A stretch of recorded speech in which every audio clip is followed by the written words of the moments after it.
कृष्ण का द्वारका, समुद्र के नीचे छिपा शहर। हमारे चैनल में आपका स्वागत है।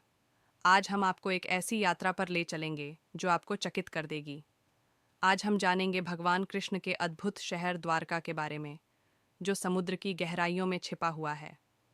हमारे साथ जुड़ें और जानें इस रहस्यमयी शहर की कथा, इतिहास और पुरातात्विक खोजें। नमस्कार दोस्तों, मैं हूं आपका नाम और आज हम चलेंगे एक अद्भुत यात्रा पर, जहां हम जानेंगे कृष्ण के पौराणिक शहर द्वारका के बारे में। यह वही शहर है जिसे प्राचीन भारतीय ग्रंथों में उल्लेखित किया गया है और कहा जाता है कि यह हजारों साल पहले समुद्र में समा गया था। लेकिन क्या इसमें कोई सच्चाई है? आइए हम इसे जानने की कोशिश करें। ट्रांजिशन टू द्वारका के ऐतिहासिक चित्रण, प्राचीन चित्र और ग्रंथों के अंश। महाभारत और विभिन्न पुराणों के अनुसार द्वारका एक अद्भुत शहर था जिसे भगवान कृष्ण ने बसाया था। इसे भव्य वास्तुकला, शानदार महल और जीवंत बाजारों के साथ वर्णित किया गया है। हालांकि ग्रंथों में यह भी बताया गया है कि यह शानदार शहर अंततः समुद्र की लहरों के नीचे डूब गया। कहानियां बताती हैं कि द्वारका को भगवान कृष्ण के आदेश पर दिव्य वास्तुकार विश्वकर्मा ने बनाया था। कहा जाता है कि यह शहर समुद्र से पुनः प्राप्त भूमि पर बनाया गया था।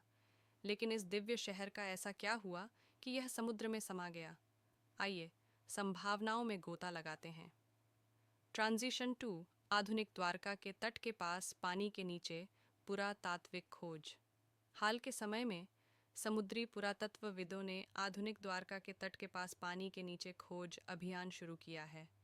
इन अभियानों ने आकर्षक खोजें की हैं जो समुद्र के नीचे एक शहर होने की ओर इशारा करती हैं।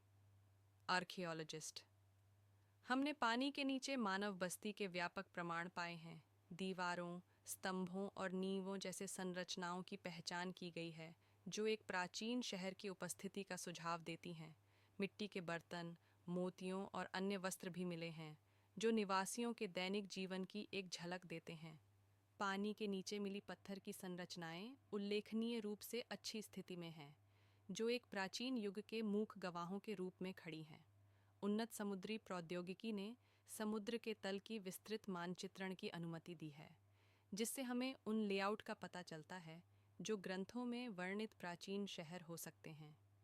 यहाँ हम उन नक्शों और 3D मॉडल्स को देख सकते हैं जो पानी के नीचे सर्वेक्षण से बनाए गए हैं। ये दृश्य हमें द्वारका के लेआउट का अनुमान लगाने में मदद करते हैं, जो हमें इसके भव्य अतीत की एक झलक देते हैं। ट्रांजिशन टू ऐतिहासिक पुनर्निर्माण। प्राचीन द्वारका में जीवन दिखाते हुए जीवंत बाजार, मंदिर और लोग। कल्पना कीजिए एक जीवंत शहर की, जहां दूर दूर से व्यापारी अपने सामान लेकर आते थे और श्रद्धालु भव्य मंदिरों की ओर खींचे चले आते थे। द्वारका संस्कृति, वाणिज्य और आध्यात्मिकता का केंद्र था। लेकिन इस शहर के डूबने का कारण क्या था? कई सिद्धांत हैं। कुछ का मानना है कि प्राकृतिक आपदाओं जैसे कि सुनामी या भूकंप ने इस शहर को नष्ट कर दिया। अन्य लोग मानते हैं कि यह समुद्र के स्तर में धीरे धीरे वृद्धि का परिणाम था। कारण जो भी हो, परिणाम वही रहा। द्वारका का महान शहर समुद्र में समा गया। द्वारका का डूबना एक आकर्षक घटना है जो बहुत सी अटकलों का विषय रही है।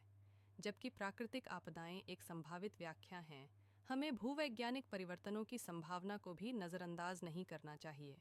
ऐतिहासिक और भूवैज्ञानिक साक्ष्यों को एक साथ अध्ययन करना आवश्यक है ताकि एक व्यापक समझ प्राप्त हो सके। आज आधुनिक द्वारका अपने प्राचीन नाम एके के प्रतीक के रूप में खड़ी है। यह अभी भी एक महत्वपूर्ण तीर्थ स्थल है जहां दुनिया भर से श्रद्धालु भगवान कृष्ण के दर्शन करने आते हैं। द्वारकाधीश मंदिर के पास खड़े होकर यह सोचकर रोमांचित होता हूँ कि इस स्थान का समृद्ध इतिहास और पौराणिक कथाएं कितनी जीवंत हैं। प्राचीन और आधुनिक के बीच का संबंध स्पष्ट है। समुद्र के सूर्यास्त के दृश्यों के साथ समाप्त होते हुए शॉट्स मधुर संगीत के साथ। कृष्ण के द्वारका की कहानी मिथक, इतिहास और पुरातत्व का एक मिश्रण है। जबकि कई प्रश्न अनुत्तरित हैं, समुद्र के नीचे की खोजें एक गौरवशाली अतीत की झलक पेश करती हैं। इस अद्भुत यात्रा में हमारे साथ शामिल होने के लिए धन्यवाद। अगर आपको यह वीडियो पसंद आया तो कृपया इसे लाइक करें, अपने दोस्तों के साथ साझा करें और हमारे चैनल को सब्सक्राइब करना न भूलें ताकि आप ऐसी और भी रोमांचक खोजों का हिस्सा बन सकें। अगली बार तक खोजते रहें, जानकारियाँ हासिल करते रहें। हमारे सोशल मीडिया चैनल्स पर हमें फॉलो करें और अपडेट्स और बिहाइंड दी सीन्स कंटेंट के लिए जुटे रहें। अगले एडवेंचर में मिलते हैं।